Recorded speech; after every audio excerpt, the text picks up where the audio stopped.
Bueno, saludos y bienvenidos, como siempre, una vez más, a una nueva entrega de Edificando la Iglesia, el podcast del Seminario Nazareno de las Américas, donde conversamos con líderes, con autores, personas de influencia, pastores, todas las personas que forman parte de la iglesia de hoy en día, acerca de cómo podemos construir juntos la iglesia de hoy, la iglesia del mañana, la iglesia que heredarán nuestros hijos, nuestros nietos algún día, porque la construimos todos juntos. Y hoy tenemos el agrado de contar con el pastor José Luis Becerra para hablarles un poquito acerca de él. José Luis es pastor fundador de la Iglesia del Nazareno Hechos 29 en Chía, Cundinamarca, eso es en Colombia, a 1 hora y media más o menos de Bogotá. Antes de dedicarse a su ministerio actual, José Luis sirvió como manager del muy reconocido artista cristiano Alex Campos. Actualmente, además de su pastorado, se dedica a ser el coordinador regional de liderazgo para la Iglesia del Nazareno de la región Sudamérica y además es coordinador de relaciones con iglesias del Ministerio Alfa para Latinoamérica. Así que tiene un par de cosas que hace durante su día el pastor José Luis. José Luis, un gusto y bienvenido al podcast. ¿Cómo estás? Muy bien, un saludo para todas las personas, gracias por la invitación y bueno, aquí estamos, vamos a conversar y esperamos que esta conversación pues edifique nuestra vida y edifique a la gente que por ahí está escuchando, así es que gracias por estar aquí con nosotros. No, un gusto poder tenerte y la verdad es que sí, las conversaciones que hemos tenido esta primera temporada del podcast han sido increíbles, la gente las ha estado escuchando y respondiendo y estamos muy entusiasmados de seguir conversando porque la idea es no quedarnos, somos los dos nazarenos, pero no quedarnos dentro de las paredes de nuestra denominación, sino que realmente entender que la iglesia va mucho más allá de una denominación o inclusive me atrevería a decir de una corriente doctrinal o una corriente ideológica dentro de la iglesia, ¿no? La iglesia la formamos todos y queremos colaborar y crecer juntos. Ahora, quería empezar preguntándote un poquito acerca de tu historia, porque obviamente todo el mundo reconoce el nombre de Alex Campos. Cuando uno trabaja con un artista cristiano, me ha tocado hacerlo algunas veces, uno no puede estar muy apegado a una denominación porque se trabaja con todos. Entonces, cuéntame tal vez un poquito cómo fue la historia de llegar a trabajar con Alex, pero también qué aprendiste durante ese tiempo que te preparó a lo que estás haciendo hoy de ser pastor y líder en tantas áreas. Bueno, sí, gracias. Con Alex nos conocimos eh, unos 24 años atrás, yo creo. Y en ese momento mi rol era ser un líder de jóvenes. Era líder de jóvenes de una iglesia del Nazareno, era líder de la JNI, de los jóvenes. Y alguien vino y dijo, mira, hay un muchacho que está haciendo conciertos de música para jóvenes y te están invitando a que vayas con los jóvenes de la iglesia y hagan un culto unido de jóvenes, de varias denominaciones, diferentes iglesias, bueno, unas 4 o 5, no eran tampoco tantas. Así es que, bueno, fuimos con los jóvenes y estuvimos allí. Apenas yo llegué al lugar, lo primero que causó en mí fue un choque negativo. Yo me sentí como llegando a un bar o a una discoteca. Oh. Ah, y lo primero que hice fue pedirle perdón a Dios. Dios, ¿a dónde traes a los jóvenes? ¿Esto qué es? No, no lo podía como digerir. Estaba viendo a una persona al frente con unas gafas naranjas y con un pelo todo Mm. parado, pinturado y haciendo como música de rock. Entonces yo me sentí mal. La primera impresión fue mal, fue muy mal. Fue, uff, como que comencé a decirle a algunos, yo creo que nos vamos a ir rápido. Pero bueno, ahí estuvimos como una media hora más, unos 40 minutos, y de pronto comencé a ver que la música bajó el tono y empezó a haber un mover como de adoración. Y ahí comencé a ver que los que estaban alrededor, los jóvenes, todos empezaron ahí a llorar, a quebrantarse, comenzaron a alzar sus manos, algunos a arrodillarse. Ahí como que yo dije, uy, ¿qué es esto? ¿Qué está pasando? Si como que lo primero que estaba era una emoción negativa, pero fue bueno, fue positivo, fue lindo, fue ver el mover de Dios de una manera diferente. Conclusión de la historia, ese día terminó el concierto, me acerqué a Alex, no lo conocía, le dije, mucho gusto, soy José Luis, pastor de jóvenes de una iglesia en Bogotá, nos encantaría invitarlo a hacer un concierto en nuestra iglesia. Así es que él accedió, vino, hizo el concierto, estaba por grabar su primer disco, Tiempo de la Cruz, que duró archivado como un año en un escritorio por falta de dinero para poderlo sacar al Mm. público. Y él vino a la iglesia, hicimos lo mismo, hizo el mismo concierto, el mismo, tal cual. Me pidió algunas cosas, me pidió que pusiera luces bajas, que pusiéramos unas luces de colores rojos y azules. Mm. Recuerdo que la junta de la iglesia al día siguiente me citó casi que Ay, señor. para una disciplina. Ya estaba listo ya con las valijas empacadas, ya se iba. Porque dijeron que cómo era posible que habíamos puesto luces así en el Ah, auditorio del sí, templo, en el claro, claro. santuario. Claro, Mm. eran tiempos, estamos hablando del año 98 por ahí, 97. No había tanto desarrollo todavía musical en la iglesia. Yo era baterista, yo fui baterista por 4 años de la iglesia en mi adolescencia, pero comencé en el momento en que en la iglesia lo máximo que había era una flauta dulce o un triángulo o unas clavecitas. Esa fue mi época de iniciar en la alabanza en la iglesia. Así es que bueno, conclusión, ese día con Alex tuvimos ese concierto, hicimos un reto y hicimos evangelismo, invitamos a muchos jóvenes, éramos como unos 100 jóvenes en la iglesia, los que asistíamos, y logramos esta noche doblar a 200, o sea, tuvimos 100 jóvenes nuevos y Mm. para los jóvenes fue un tiempo de victoria, de lo logramos. Muchos jóvenes pasaron al frente a hacer un llamado hacia Cristo, a aceptar a Cristo en su corazón. Pero al día siguiente pasó eso que conté, que la junta me llamó y me dijo, bueno, tenemos que conversar, José Luis, porque hay ciertas cosas que no estuvieron bien ayer y bueno, pa. Al final, pues ahí comenzó mi amistad con Alex y esa amistad se convirtió en 17 años en que estuve con él Wow. trabajando. Yo estaba estudiando contaduría pública en la Universidad Nacional de Colombia. Yo soy contador, digamos, de profesión. Así es Mm. que después de estar ahí hablando con Alex, siendo como un poco amigos, a los meses de eso, él me dijo, José Luis, quiero formar un sello disquero. Yo no tengo ni idea cómo se hace eso en Colombia, cómo se forma una empresa, cómo se registra el nombre. Claro. Entonces yo le dije, tranquilo, yo hago eso y él viene de una familia muy humilde, así es que no tenía dinero. Recuerdo que la ofrenda que le dimos en ese primer concierto fueron como unos 200.000 pesos colombianos, que a hoy son como unos $50, menos de $50, como $40 para toda la banda. Y los invitamos a comer pollo asado en la esquina. Ah, bueno, Eso más el pollo asado, ¿no? eso fue lo máximo que alcanzamos a hacer, pero nos juntamos y hubo como una amistad, hubo como un clic. Bueno, por Ujú. mi profesión formamos lo que se llamó Envy Music o Misión Vida Music, que fue su primer sello disquero. Y ahí comencé en el rol de ser como su contador. Después, a los meses, me volví su administrador, como el gerente del sello. Y después de un tiempo me volví su manager. ¿Sí? Así es que fue como un recorrido.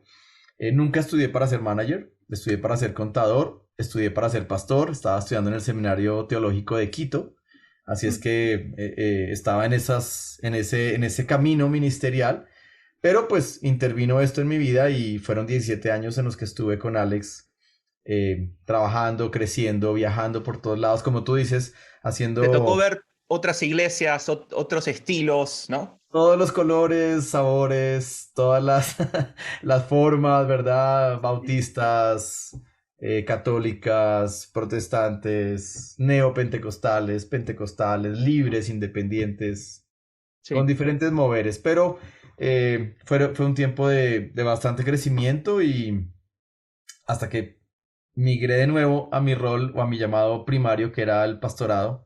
Pero fueron 17 años, ¿no? De estar ahí con Alex en muchas cosas. Contaste lo de que me llamó la junta el día siguiente, ¿no? Eso lo he vivido en carne propia varias Sí, veces. ok. Fui pastor varios años.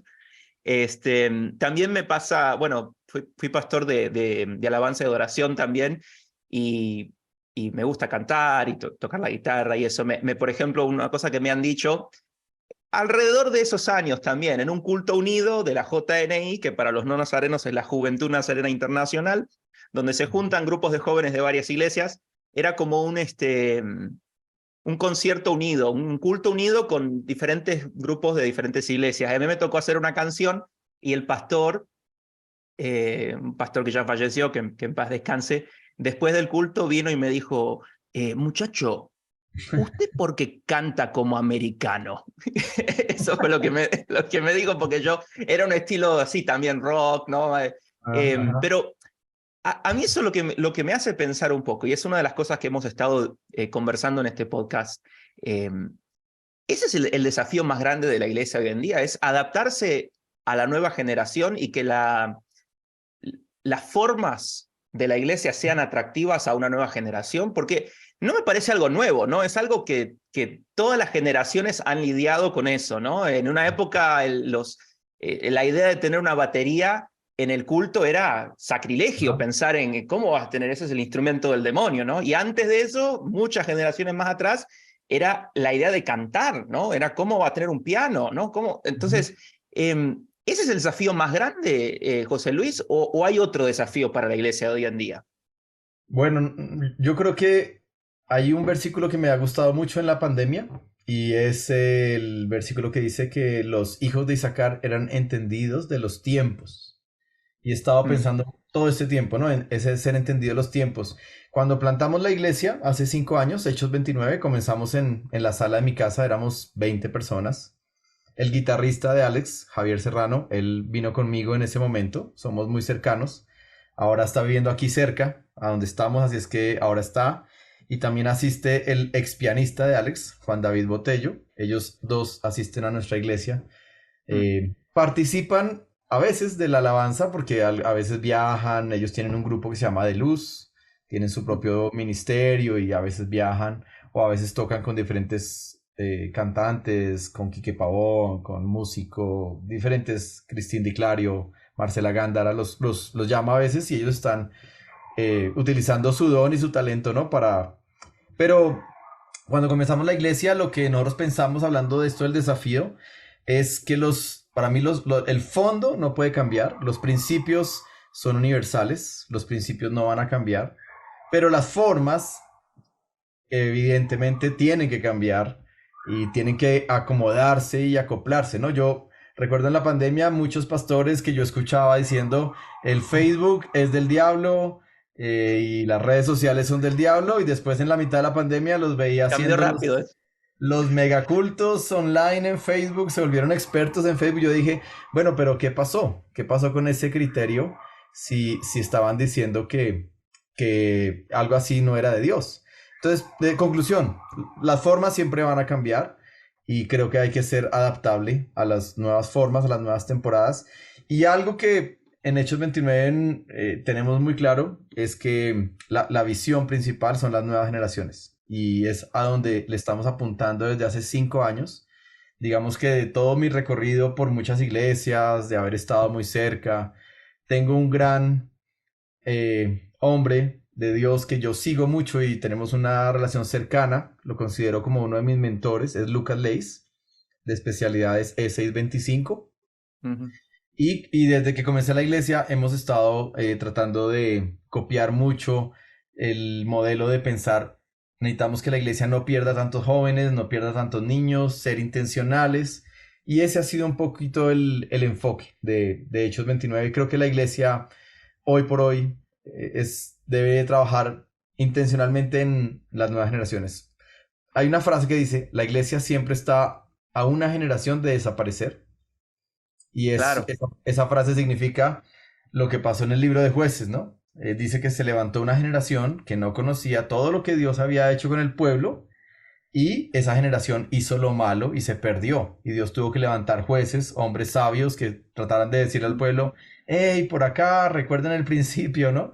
Entonces, creo que el trabajar con nuevas generaciones debe ser uno de los focos principales de la iglesia, que no es algo nuevo, yo creo que ha estado de siempre, solo que ahora hay más desafíos, hay más obstáculos, la voz de la cultura alrededor de los jóvenes hoy es más fuerte que tal vez hace unos años atrás, creo yo, ¿no? Es mi concepto. Sí, estoy de Entonces, acuerdo.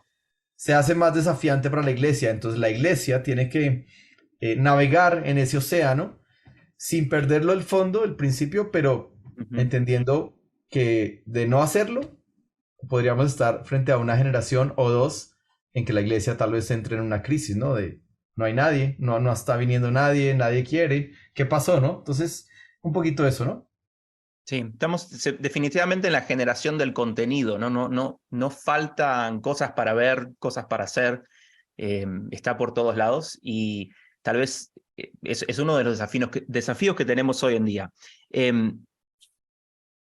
Estamos en claro entonces, el desafío es cómo llegar a las nuevas generaciones, cómo hacer que la nueva generación no siga a Cristo por religión, sino que siga a Cristo porque Cristo ha tenido un impacto y tiene una relación personal con él en su vida, ¿no? ¿Qué representa para su vida? Pero a medida que tratamos de adaptarnos a esto, me comentabas, ¿no? 2 décadas de trabajar y ver cómo se mueven diferentes iglesias, diferentes ministerios. Si pudieras viajar atrás en el tiempo y darte un consejo, hacé esto diferente, ¿cuál sería ese consejo? Bueno, no sé si es de lo que estamos conversando, pero lo voy a decir, ¿no? Ajá. Porque es un consejo que le estoy compartiendo a muchos líderes de jóvenes. Y es que el consejo es, si tienes un llamado, si Dios te ha hecho un llamado para servirle en sus filas, en diferentes roles, ¿no? Puede ser un predicador, puede ser un pastor, puede ser un líder de canto, de música, o un maestro de niños, lo que sea, ¿no? Si tienes un llamado, no te dé miedo, acéptalo y hazlo rápido, ¿sí? O sea, prepárate y hazlo rápido. En mi vida, ¿no? Si yo pudiera devolverme en el tiempo, tal vez yo no hubiera estado 17 años con Alex, tal vez hubiera estado 10 años, ¿sí? Pero creo que yo siempre supe que había un llamado, porque pues cuando conocí a Alex, yo ya estaba en el ministerio, ya estaba haciendo una Ujú. carrera ministerial. El pastor que yo tenía en ese momento fue sabio y me dijo, José Luis, esta oportunidad es algo que Dios tal vez te va a usar para enseñarte mucho. Y así fue, aprendí muchísimo. Pero creo que el tiempo fue un poquito más largo de la cuenta, ¿verdad? No es que esté muy viejo todavía, pero creo que la mejor, o sea, para las nuevas generaciones, el consejo es empezar a servir a Dios desde joven, cuando tienes toda la vitalidad, toda la fuerza, tal vez algunos pueda que todavía no se hayan casado, no es que el matrimonio sea un obstáculo, pero obviamente son diferentes etapas, ya cuando tú tienes hijos, hoy Ujú. tengo 3 hijos de 11, de 8 y de 6 años, cuando ya tienes 3 hijos, ya hay cosas en el ministerio que tú tienes que balancear, porque no puedo decir como que, bueno, me voy a ir de gira un mes como lo hacía antes con Alex y mi familia, pues que se queden ahí abandonados mis hijos.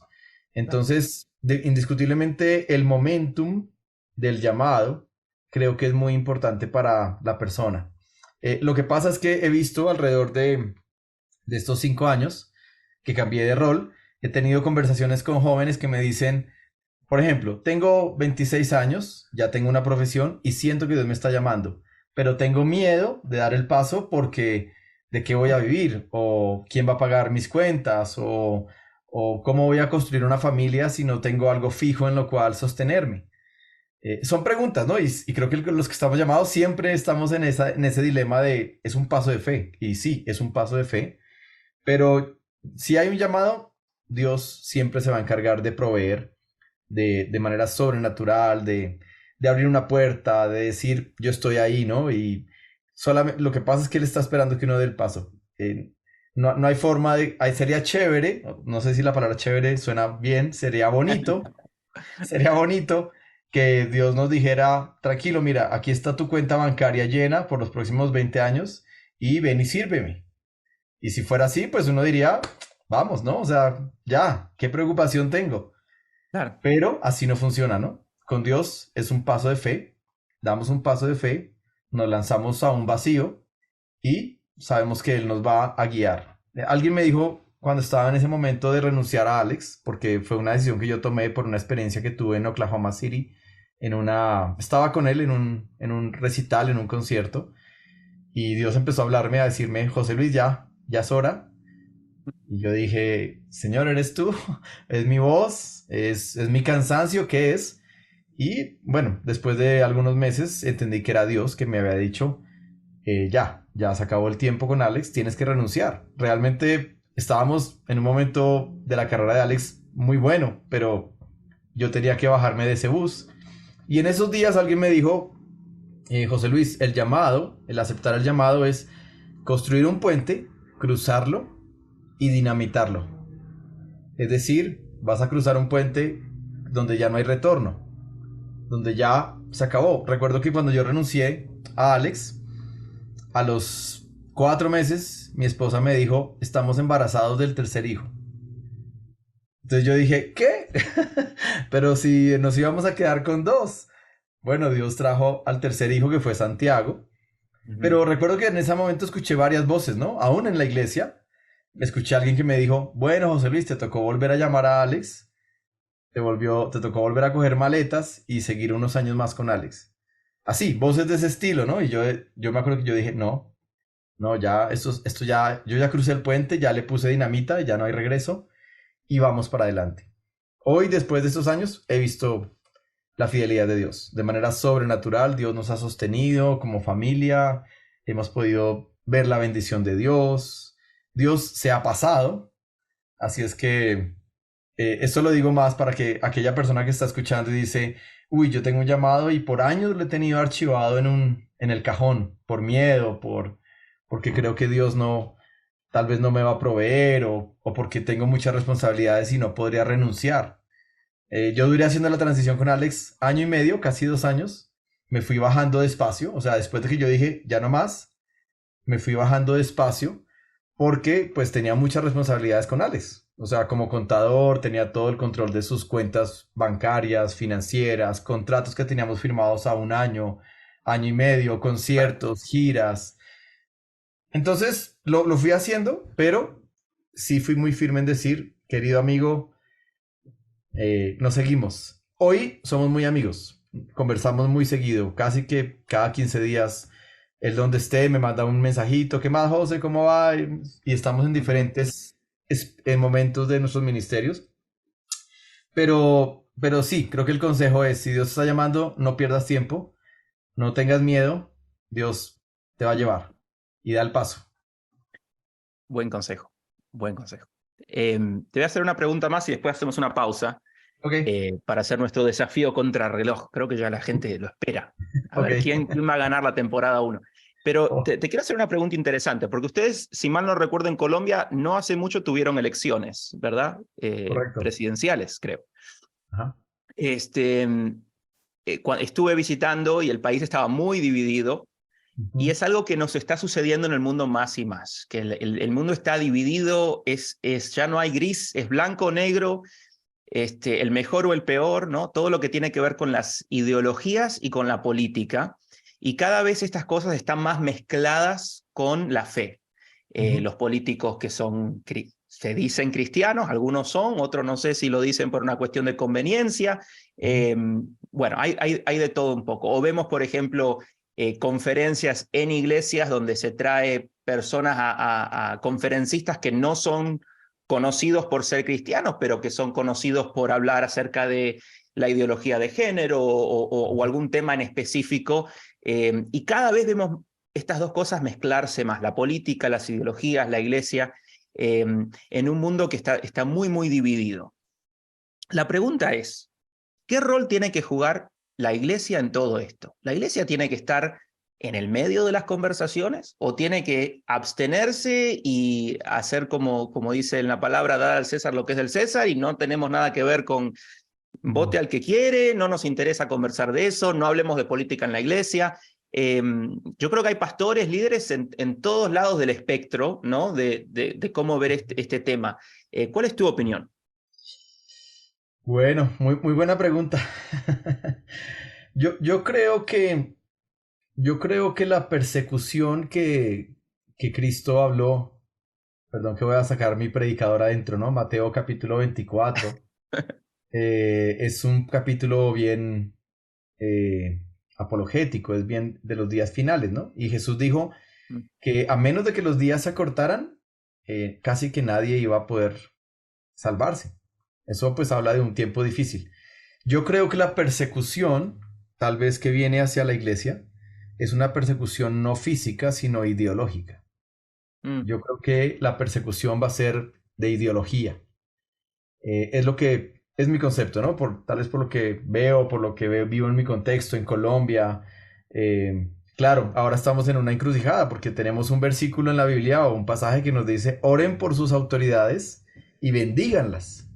Ujú. Entonces, nos toca sujetarnos y decir, bueno, Dios, tú permitiste eso. Yo creo que la iglesia en la historia del mundo siempre ha tenido, desde que comenzó la iglesia, siempre ha tenido un gran rol en la sociedad. Nos llamamos Hechos 29, la iglesia que yo pastoreo, y es porque la gente dice, pero Hechos llega hasta el capítulo 28. Bueno, porque el 29 es la continuación de la historia de la iglesia que nosotros queremos tratar de escribir. Pero en ese libro de Hechos uno se da cuenta que la iglesia tocó algunas áreas muy sensibles, que fue la parte sociológica, la parte emocional de las personas, los pobres, las viudas.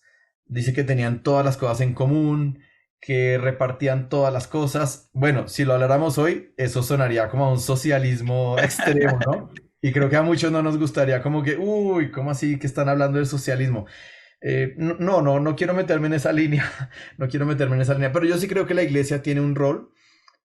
Juan Wesley decía que cuando uno ardía para Dios, era una forma natural en que otros iban a querer venir a vernos arder para Dios. Ujú. Yo creo que cuando una iglesia se aviva, Inglaterra, 1720 y tantos, ¿no? Estamos hablando de historia, que no es una cosa irreal o no es... La Inglaterra que vivió Juan Wesley era una Inglaterra con mucha descomposición de valores en la sociedad, donde las cárceles eran muy malas, donde las mujeres no tenían voz ni voto, donde los niños tenían que trabajar y muchas de esas cosas. Quien entró la transformación a Inglaterra fue el avivamiento de la época de Juan Wesley, 1750 por ahí, ¿no? Estamos hablando. Así es que todo eso, la educación, las universidades, los hospitales, todo lo que se hizo a través del avivamiento, bendijo al país. Entonces, trayendo esto como a hoy, yo creo que la iglesia, si la iglesia cumple su papel, ahí tal vez entramos en otra discusión, si la iglesia realmente cumple su papel, que es una transformación real del ser humano, no es una religiosidad ni una doble vida, una doble moral, si la iglesia realmente hace discípulos que se transforman a la imagen de Cristo, yo creo que un barrio, una comunidad, una ciudad y un país entero va a ser transformado. Tal vez ahí nos damos el lapo, el látigo duro, porque más bien decimos, uy, eso significa que tal vez la iglesia en nuestros países no ha hecho todo lo que tiene que hacer. Y nos queda el desafío y la búsqueda de Dios de decir, Señor, aviva tu iglesia para que a través de un avivamiento verdadero, profundo, pues realmente hayan personas que tienen cambios profundos en la sociedad, ¿no? Entonces, bueno, ese es un poco el concepto. Excelente, la verdad que, y muy en línea con lo que hemos estado conversando con varias personas, más allá de las perspectivas diferentes, eh, siempre lo que escuchamos es esto, ¿no? Si la iglesia es iglesia, si la iglesia se enfoca en las personas, en hacer discípulos de Cristo, la sociedad se transforma, ¿no? Y esa es la forma en que la iglesia puede estar en el medio de la conversación en el día de hoy. Una conversación que sinceramente es muy importante porque la división especialmente se ve entre generaciones, ¿no? Generaciones más jóvenes, generaciones más adultas.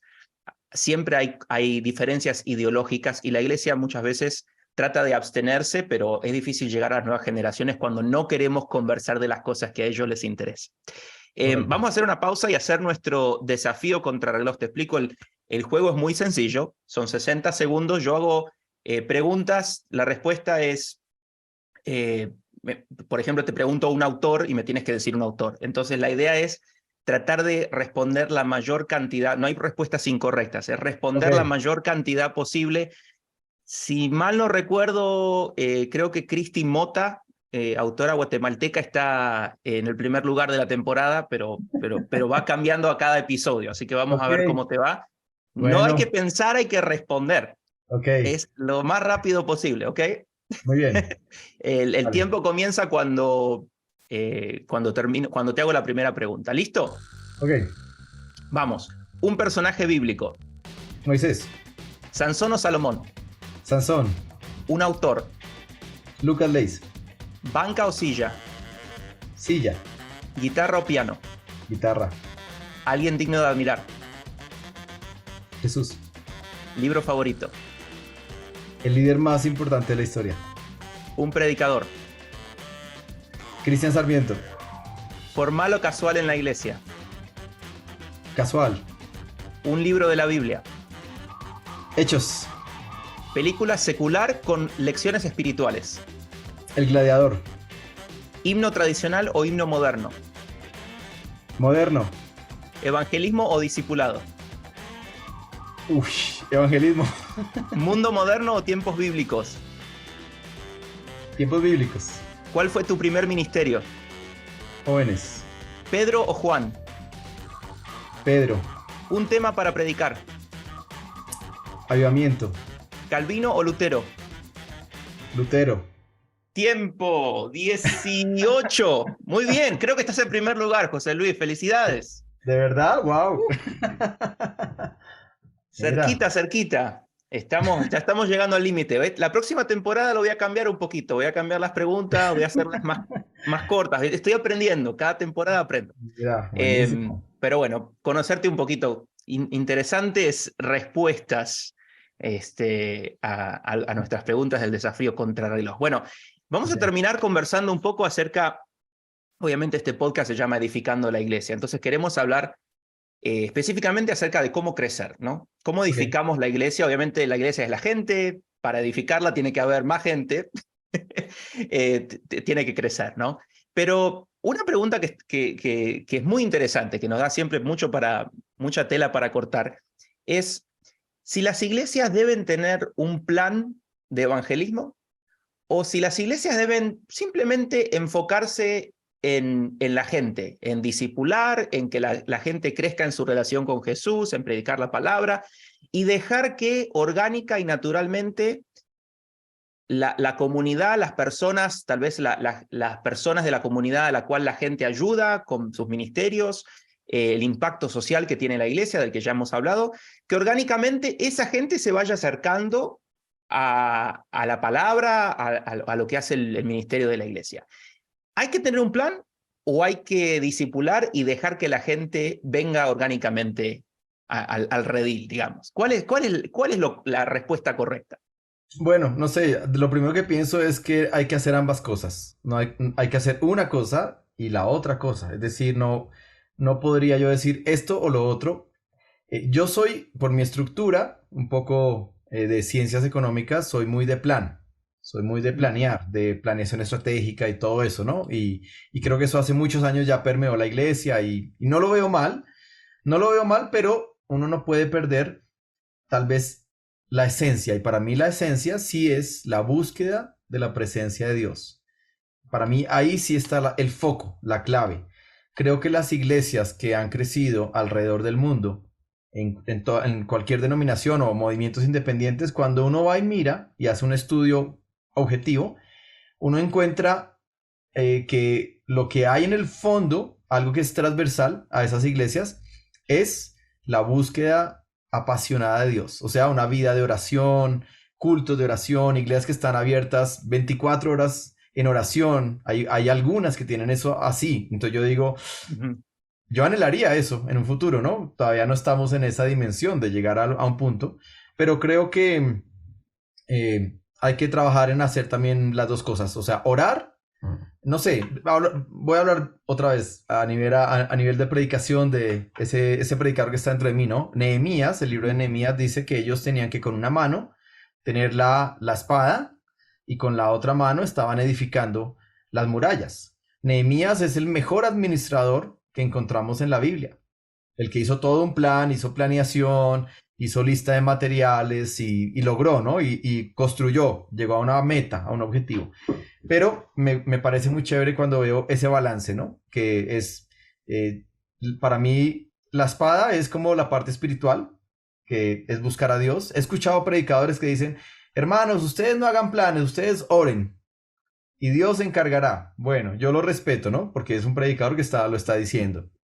Pero yo creo en el balance. Yo tengo que orar, buscar a Dios, pero también tengo que hacer planes y trabajar en los planes y creo mucho en la ley de la intencionalidad.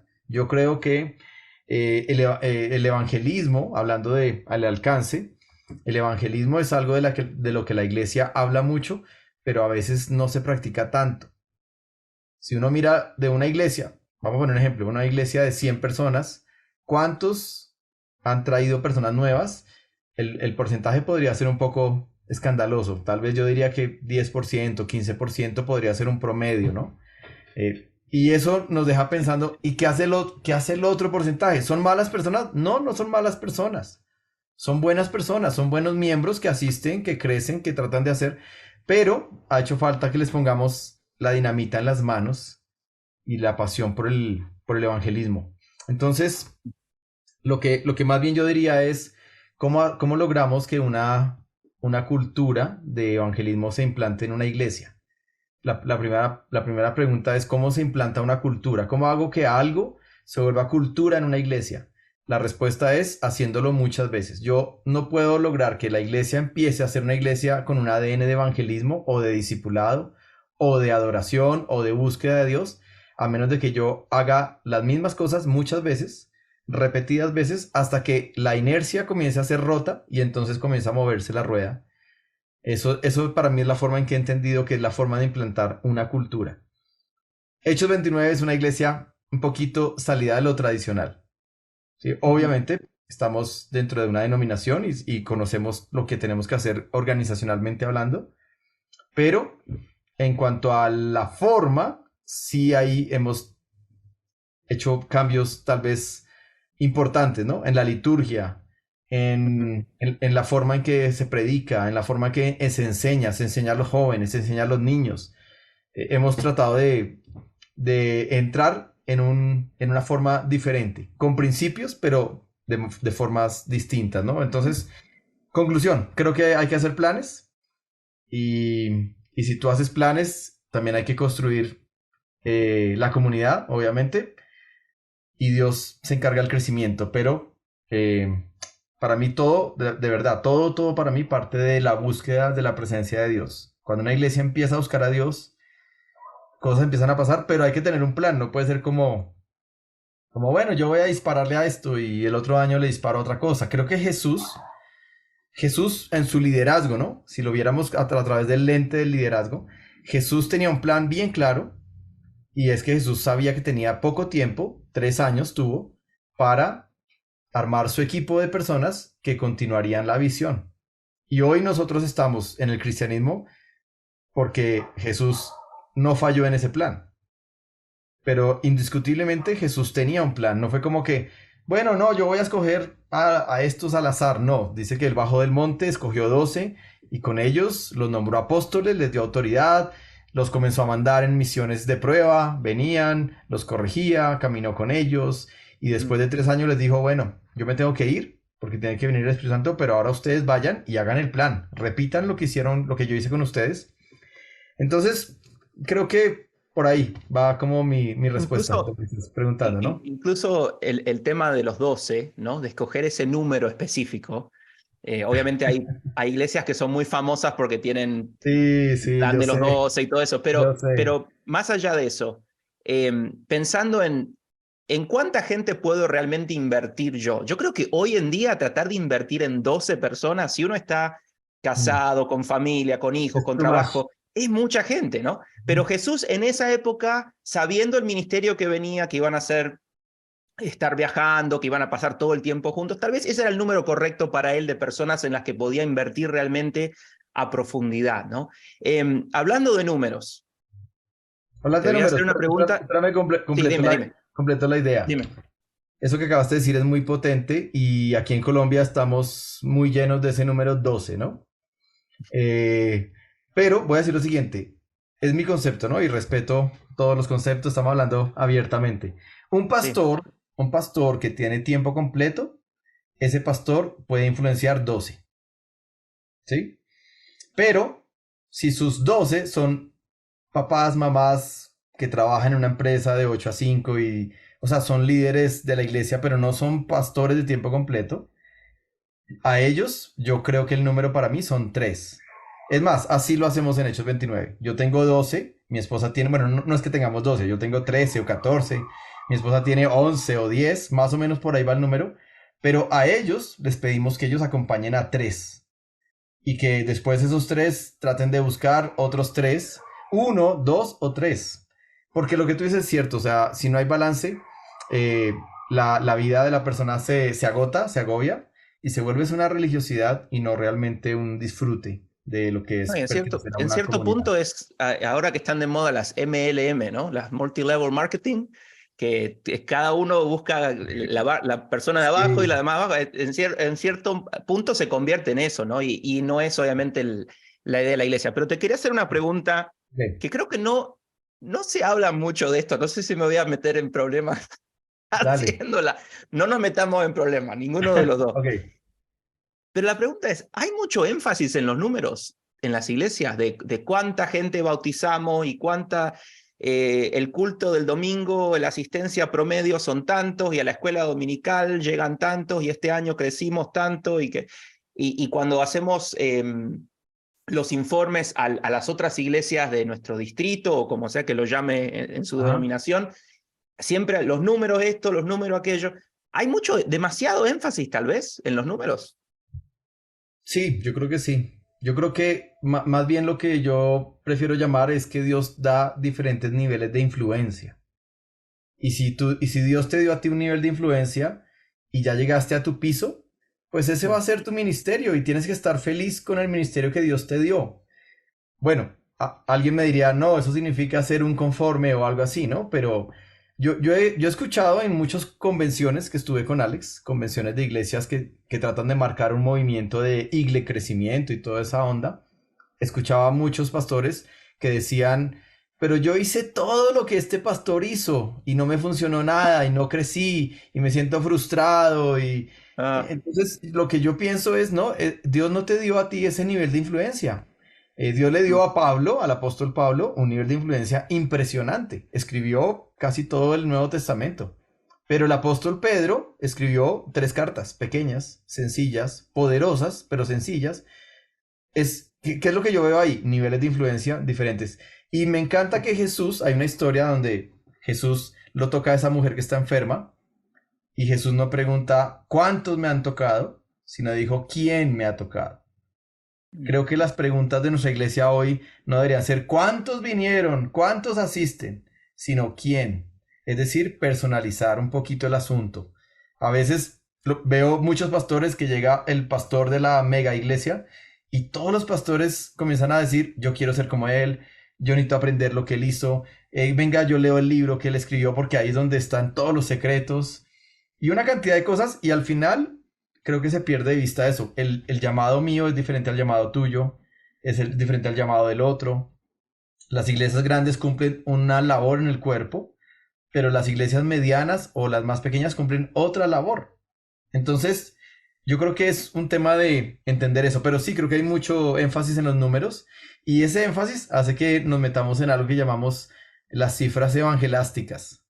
Y es que y es que cuando nos dicen, ¿cuántos van a tu iglesia? Uno de pastor siempre tiene esa tentación de, uy, voy a subirle un 30%, ¿sí? Si van 100 no, yo voy a decir 100 no, estamos como en No, los porque por 200. Facebook la vieron, por Facebook el culto lo vieron 350 más. Contamos los Ay, likes y las los reproducciones y likes y los decimos, comentarios y los... somos una em, iglesia ahora de las naciones, entonces estamos en todo el mundo. No, yo creo que me encanta que Jesús particularizó y tuvo su grupo y los llamó por nombre. Si era hablaba, le decía Felipe tal cosa, Pedro tal cosa, ¿sí? Les hablaba por sus nombres y no era como de los números. Claro, los números, tal vez podríamos hablar de esto. ¿A qué pastor no le gustarían los números? Creo que siendo muy vulnerable a los pastores es un tema que nos puede interesar, pero creo que lo importante es saber que yo estoy haciendo exactamente para lo que Dios me llamó. mm, En la parte donde Dios me llamó, donde Dios me quiso poner, con la cantidad de gente que yo pueda llegar a alcanzar, porque eso es lo que yo llamo el nivel de influencia. Si Dios me dio a mí ese nivel, hasta ese nivel voy a llegar y voy a sentirme feliz. Yo prediqué y se convirtieron 10, gloria a Dios. Si yo prediqué y pasaron 1500, pues gloria a Dios. Y si Dios me dio un templo para 5000, chévere. Pero si me dio un templo para 200, pero somos 200 que estamos buscando la presencia de Dios, chévere también, ¿no? Es decir, un poquito ese es el asunto.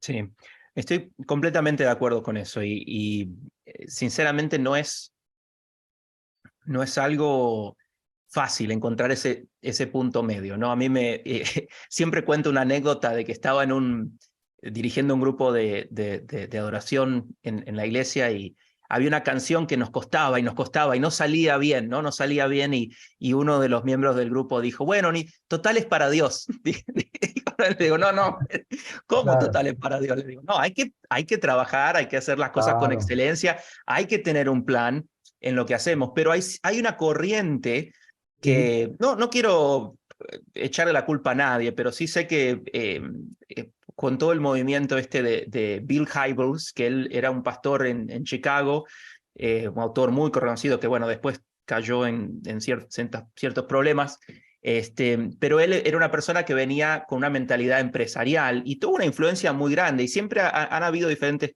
personajes en la historia de la iglesia que llegan con esa mentalidad empresarial y obviamente hay algo muy bueno acerca de planificar y pensar en los números y pensar en el crecimiento y comparar con cómo estamos hoy en relación al año pasado y todo eso. Pero lo que dijiste antes es lo más importante, ¿no? Que la iglesia debe ser iglesia. Y lo interesante es que estas mega iglesias, ¿no? Me toca muchas veces hablar con pastores de mega iglesias y el desafío más grande de ellos es no es tanto tal vez crecer, sino cómo ser una iglesia pequeña, o sea, ser que la persona que viene al culto de 2.500 personas Ujú, encuentre su comunidad en un océano de personas, ¿no? Entonces, a ujú. veces un pastor puede, ojalá tuviera 2.500 personas, pero lleva eso otra serie de problemas, ¿no? Y si uno Claro. no tiene la estructura y la capacidad, sinceramente, para Ujú. manejar y administrar eso, puede llevar a mucho daño a las personas. Claro. ¿Cuántas personas ha pasado que vienen a una mega iglesia y asisten y después dejan completamente de asistir, no solo a esa iglesia, sino a ningún lado, porque no encontraron esa comunidad y esa relación personal con los otros y con Dios? Te voy a hacer una pregunta más, si no te molesta, Ok, antes de terminar. dale. Eh, Cuando una iglesia está saludable y creciendo, te voy a contar una anécdota más de mis tiempos de músico y de cantante. Ok. Eh, el grupo, yo llegué y empecé a hacer la música en una iglesia y empezó a sonar bien la música, ¿no? Empezó todo a sonar mejor, mejor. Y de golpe, una iglesia donde muy poca gente quería participar en el grupo, salían de todos lados los que querían tocar la guitarra, y claro, había mucha gente que no tenía la habilidad, ¿no? Entonces, eh, cuando las cosas van bien, mucha gente quiere subirse al carro ganador, ¿no? Y ser parte. Sí. ¿Cómo puede hacer un pastor cuando, con todo lo que el pastor tiene que manejar en el día a día de la iglesia, eh, cuando hay personas que llegan y se convierten en parte de la congregación, empiezan a asistir, quieren estar en el liderazgo, pero que claramente hay ciertas cosas que no están listos para ponerse la camiseta del equipo, colaborar? Eh, ¿Es posible, digamos, de cierto modo, rechazar o decir no a una persona, o esta no es su comunidad, no es su congregación?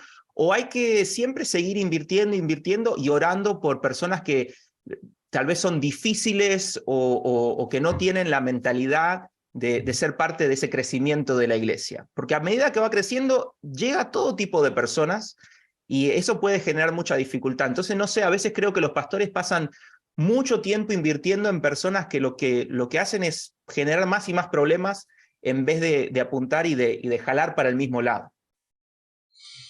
Sí, la verdad es una realidad del ministerio pastoral, ¿no? Alguien dijo, el pastorado sería un lindo ministerio si no tuviera que ver con personas, pero tiene que ver con personas, ¿no? Entonces, yo tengo varios versículos, sobre todo hay uno cuando tengo que tener a veces conversaciones no tan fáciles con personas como las que estabas mencionando, y hay uno que es de Jesús, y Jesús dijo, el que conmigo no recoge, desparrama.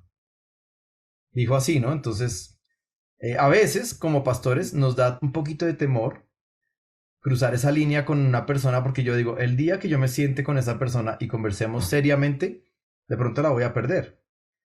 ¿Y qué pasa si esa persona es un diezmador fiel, por ejemplo? Eso también está en el subconsciente colectivo de los pastores. Entonces uno dice, no, pues esta persona es un diezmador fiel, pero tiene un carácter terrible, quiere mandar la iglesia, se cree mejor que todos. Bueno, cosas de esas, ¿no? Eso es el día a día de la iglesia, somos personas imperfectas. Pero yo sí creo que es necesario tomar el riesgo y cada vez más dar claridad a la gente de si tú estás en esta comunidad vamos para este lado, ¿no? Es decir, tenemos esta visión, tenemos esta ruta, anhelamos esto. Porque hay personas que llegan a la iglesia, pero realmente quieren llegar a imponer sus ideas o a criticar todo. Entonces, no, si hiciéramos mejor esto, hiciéramos mejor lo otro. Es que si escuché la prédica de tal pastor y me gustó más, bueno, lo que sea. Eso es lo normal que un pastor escucha. Dante Pero predica 1 hora y media, pastor. Puede predicarse unos 20, 30 minutitos más. sí, cualquiera de las anteriores, eso pasa normalmente, ¿no? Y está bien, uno de pastor, pues aprende a gestionar esas cosas, ¿no? Pero yo sí creo que tal vez el rol es aprender a definir a sus personas. Yo creo que Jesús nos enseña mucho de eso. Jesús le dijo a sus discípulos en un momento dado, oigan, esto no es fácil, esto es de coger la cruz, y si ustedes quieren, vengan, y si no, pues tranquilos. Y les pregunta, ¿quieren volver? Y pues Pedro se atreve a decir, ¿a quién más iremos, no? Si solamente tú tienes palabras de vida eterna. Entonces, yo creo que uno como pastor, cuando empieza a notar que hay personas que no encajan, no porque tal vez encajen en otra comunidad, en otra iglesia, tal vez uno como pastor debe ser como un coach y decirle, o como un director técnico, ¿no? Mira, ¿sabes qué? Tú estás acá, pero tal vez jugarías mejor, no sé, en el Real Madrid o en el Barcelona que en este equipo, ¿no? Y lo digo figurativamente, pero sí creo que es definir las personas por el mismo bien de la iglesia, porque ya creo que muchos pastores han vivido lo que voy a contar y es que dice el libro de Hebreos que no dejen que crezca ninguna raíz de amargura que Mm. contamine a otros. Eso significa que una persona que está con amargura o no con satisfacción de estar en la comunidad, en la iglesia, comienza a regar eso por todo lado y entonces el día de mañana ya no es una familia, son dos familias, son tres familias, son cuatro familias. Entonces sí creo que hay que ubicar a las personas, tanto en la comunidad, que la gente entienda los valores de la comunidad en la que estamos. Mira, aquí hacemos las cosas así, vamos para este lado, esto es lo que creemos que Dios nos ha mandado a hacer en esta comunidad específicamente. Puede ser que la persona diga, ah, gracias, a mí no me gusta, ok, tranquilo, hay iglesias, hoy en día hay iglesias para todos los gustos, ¿verdad? Hay de todos Busquen los Facebook. tamaños, hay de todas las formas, Ah, esa es la realidad que vivimos y ahora lo otro es sí ubicar a la gente dentro del cuerpo según sus dones y sus talentos. Eso es algo que a veces no pasa en las iglesias y es una pena, es triste, porque si llega alguien que canta pésimo y yo le doy el micrófono porque él me lo está pidiendo, yo estoy haciéndole un mal, yo tengo que decirle, no, mira, realmente el canto no es lo tuyo, ven, probamos a ver si de pronto en el evangelismo, en la enseñanza, en el servicio, en cualquier otra área, y hasta que él encuentre, ¿no? A veces la gente se demora un poquito en encontrar, pero mi rol sí es ese, mi rol sí como pastor es ubicar a la gente como ese DT. Mira, tú vas a ser delantero, tú eres medio, tú eres defensa, tú eres un buen central, tú cabeceas bien, entonces cuando vengan los tiros de esquina, tú vas a ir a cabecear, tú eres buen arquero, y algunos van a ser suplentes porque ya está la titular jugando, pero los suplentes son valiosísimos porque el día que alguien necesite, yo necesito tener suplentes listos para que puedan cubrir, ¿no? Entonces, un poquito de eso creo que es el manejo y no es fácil, la verdad, para los no es pastores fácil, no es no fácil. es Son nada decisiones fácil difíciles, tener esas conversaciones. definitivamente. Terminamos siempre con una reflexión final y es un segundo juego. Te voy a dar una Sí. cita a ver si puedes adivinar quién lo dijo. Ok. ¿Ok? La cita es, si la adoración no nos transforma, entonces no ha sido adoración. Si la adoración no nos transforma, entonces no ha sido adoración. ¿Quién lo dijo? Es un autor americano y está en vida todavía. ¿MacArthur? MacArthur. Correcto. Creo que sos la segunda persona que adivina la cita. Escogí de adoración, obviamente, por tu pasado con Alex Campos.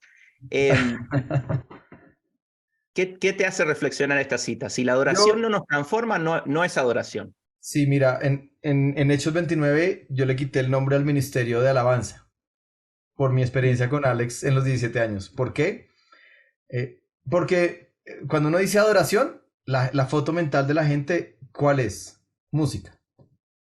Y resulta que adoración, en el sentido bíblico, casi que no tiene mucho que ver con música. Adoración tiene que ver con obediencia. Un adorador es aquel que obedece radicalmente. Entonces, en Hechos 29 se llama el ministerio adoración con música. O sea, alabanza, el ministerio de alabanza y adoración se llama adoración con música. ¿Por qué? Porque le decimos a la gente, vamos a adorar con música. Ok, cantemos, claro, es buenísimo, cantemos y celebremos, eso hay que hacerlo. Pero no se nos olvide que no es la única forma. Es más, creo que no sé si fue MacArthur también el que dijo que es la forma más simple de adoración a Dios, es la música. Entonces, creo que es pensar más en el concepto fuera de la caja, más grande, ¿no? La adoración como una vida de obediencia. Cuando yo obedezco a Dios, soy un verdadero adorador. Genial, me encanta. Y creo que ese va a ser el tema de la segunda temporada de Edificando la Iglesia, porque creo que hay mucho de qué hablar en lo que tiene que ver con la adoración. Así que tal vez quedamos para la próxima temporada invitarte nuevamente y hablar de eso. Compártenos qué quieres que sepa nuestra audiencia. Tenemos pastores, líderes de toda Latinoamérica, algún ministerio, algo que quieras promover. Bueno, no, Alfa ha sido un gran ministerio de evangelismo relacional y tiene diferentes formatos para jóvenes, adolescentes, adultos. Creo que es algo que está trayendo una nueva forma de hacer evangelismo. Muy sencillo, no tengo que ser un predicador, un teólogo o un apologeta para poder hacer Alfa. Así es que animarlos a que de pronto puedan buscar. Existe en todos los países del mundo, están más de 100 idiomas, todos los videos, en español, portugués, mandarín, árabe, japonés, español, inglés, bueno, etc. Y nosotros hemos visto cómo hemos podido alcanzar comunidades no cristianas para Dios a través de Alfa. Así es que dejarles la semillita de que busquen allí de pronto alfa.org y puedan buscar una oficina cercana a sus lugares de vivienda. Excelentes recursos y también los recomiendo. Yo los he usado en mi época de pastor de jóvenes, los utilicé y son realmente excelentes. José Luis, muchísimas gracias. Les recuerdo, como siempre, seguir escuchando el podcast Edificando la Iglesia en esta primera temporada y también visitar seminarionazareno.net, que es la página web del Seminario Nazareno.